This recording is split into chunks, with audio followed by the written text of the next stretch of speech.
Ang Araw, Pilipinas. I'm Emmanuel Soter Terencio. I am Erica Baby Alina. I'm Jen Ernea Di Balote. And today, we're making pickled vegetables.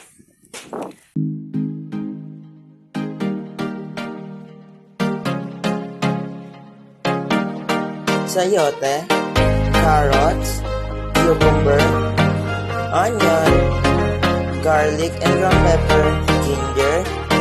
Steps in making a pickled veggies. 1. Peel the vegetables.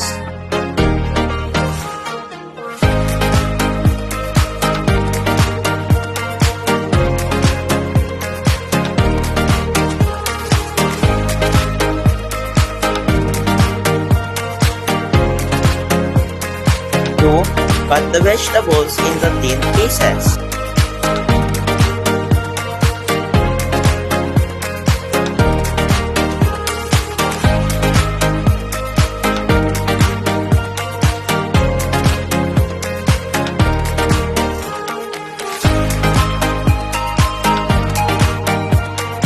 3. Peel and chop the spices as well. Make a pickling solution. With 2 tablespoons of salt, 1 cup of sugar, with 1 cup of vinegar and 2 cups of water. 5. Place the pickling solution on the stove. Number 6. Add the spices.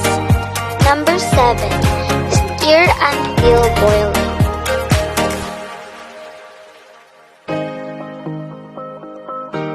Number 8.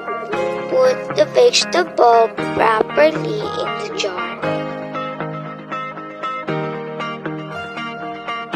Number 9. Put the pickle solution in the jar with vegetables. Don't forget to add the spices.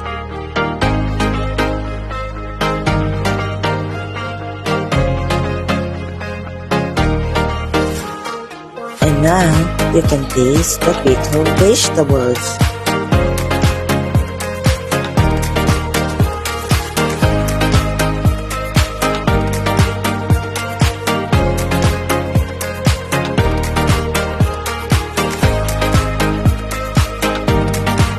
Enjoy!